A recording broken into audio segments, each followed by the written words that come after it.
ये ज़रा सुनिए, भारतीय मीडिया मुशर्रफ की सज़ाए मौत के हवाले से किस तरीके से जश्न मना रहा है, किस तरीके से वहाँ पे जोश व खरोश पाया जाता है भारतीय मीडिया के अंदर।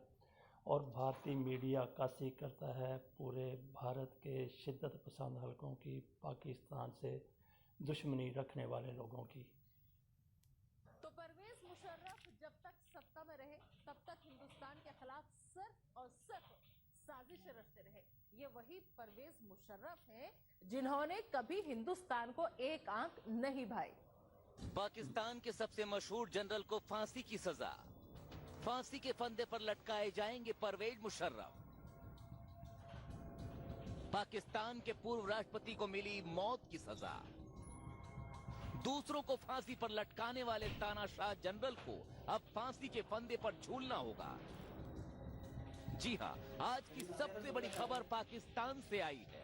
वो शख्स जिसने पाकिस्तान पर राज किया, पहले सेना का जनरल बनकर और फिर पाकिस्तान का राष्ट्रपति बनकर अपना रुतबा दुनिया को दिखाने की कोशिश की, जो खुद को पाकिस्तान का सर्वेसर्वा समझता था, जिसे दुनिया पाकिस्तान का तानाशाह जनरल समझती थी, जो खुद को पाकिस्तान का सबसे बड़ा नुमाइंदा कहता था, जो खुद को पाकिस्तान का सबसे बड़ा रखवाला मानता रहा, उन्हीं मुशर्रफ को उन्हीं के प्यारे पाकिस्तान ने फांसी की सजा सुना दी है। पाकिस्तान के इतिहास में पहली बार पेशावर हाई कोर्ट के चीफ जस्टिस वकार अहमद सेठ की अध्यक्षता में विशेष अदालत की 3 सदस्यीय पीठ ने मंगलवार को मौत की सजा सुनाई। इससे पहले देशद्रोह के मामले में परवेज मुशर्रफ को दोषी ठहराया जा चुका था, लेकिन सजा के लिए फैसला सुरक्षित रख लिया गया था। लेकिन अब पाकिस्तान की पेशावर की अदालत ने साफ कर दिया है कि दोषी मुशर्रफ को मौत की सजा सुनाई जाती है। हालांकि 76 साल के मुशर्रफ फिलहाल पाकिस्तान में नहीं बल्कि दुबई में है। 3 नवंबर 2007 को आपातकाल की स्थिति के लिए परवेज मुशर्रफ पर दिसंबर 2013 में देशद्रोह का मुकदमा दर्ज किया गया था। मुशर्रफ को 31 मार्च 2014 को दोषी भी ठहरा दिया गया था, लेकिन उसके बाद से अदालती मामलों में केस लटकता गया। लेकिन कहते हैं ना, बोया पेड़ बबूल का तो आम कहां से होए। आतंकियों के फिक्रमंद, आतंकियों को पाकिस्तान का चहेता मानने वाले मुशर्रफ को उसी पाकिस्तान ने अब मौत की सजा सुना दी है। देखने वाली बात यह होगी कि मुशर्रफ को पाकिस्तान सरकार की तरफ से दुबई से लाया जाएगा या फिर मुशर्रफ खुद पाकिस्तान आते हैं। ये आप खुद अंदाज़ा कर लीजिए कि भारत को तकलीफ़ है परवेज़ मुशर्रफ से ये तकलीफ़ है भारत को कि वो भारत के ख़िलाफ़ जो कश्मीर में सरगर्म मुजाहिद थे उनकी वो हमायत करते थे। तो भारत इस वजह से खुश है कि कश्मीर का नाम लेने वाला एक बंदा दुनिया से जा रहा है, उसको फांसी की सज़ा सुना दी गई है।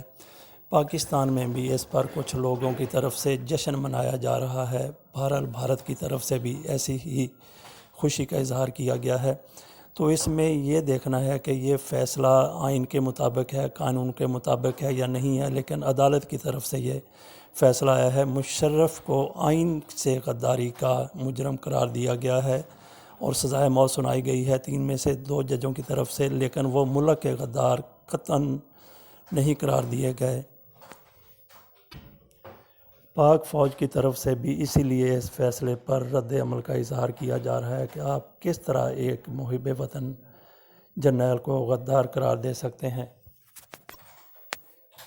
बहरहाल परवेज़ मुशर्रफ की सज़ाए मौत के हवाले से हाई कोर्ट के फ़ैसले का, ख़ुसूसी अदालत के फ़ैसले का क्या बनता है, इसका फ़ैसला चंद रोज़ में हो जाएगा या 1 महीने में हो जाएगा। इसके बाद मामला सुप्रीम कोर्ट में जाना है। सुप्रीम कोर्ट इस केस को पहले सुनती है, जिसको रिमांड कर दिया जाता है। रिमांड का मतलब है कि दोबारा आप उसी अदालत को भेज दें जैसा उस फैसले में हुआ था, जिसमें एक ऑडियो लीक हुई थी मियां शहबाज शरीफ की, सैफुर रहमान की, जिसमें वो जस्टिस क़य्यूम मलिक को और chief justice Lahore high court justice Rashid Aziz को आसफ़ अली ज़रदारी और बेनज़ीर भुट्टो की सज़ा देने के हवाले से कह रहे थे। सज़ा सुनाई जा चुकी थी। उसके बाद वो वीडियो सामने आई तो सुप्रीम कोर्ट ने वो केस रिमांड कर दिया था। दोबारा उसी हाई कोर्ट ने वो केस सुना और बेनज़ीर भुट्टो और आसफ़ अली ज़रदारी को बरी करना पड़ा था उस केस से। तो ये भी देखते हैं कि सुप्रीम कोर्ट में मामला जाता है, ये रिमांड होता है या सुप्रीम कोर्ट इस हवाले से केस को सुनती है। लेकिन ये तो सवाल ही पैदा नहीं होता कि सज़ाए मौत मुशर्रफ की बहाल रह सके, क्योंकि फ़ौज खुलकर सामने आ चुकी है। बहरहाल जो भी है, भारत में इस पर उसी तरह खुशियां मनाई गई जिस तरह जनरल बाजवा की तोसीह के हवाले से फ़ैसले पर मनाई गई थी, या जो 3 रोज़ हैजान बरपा रहा था।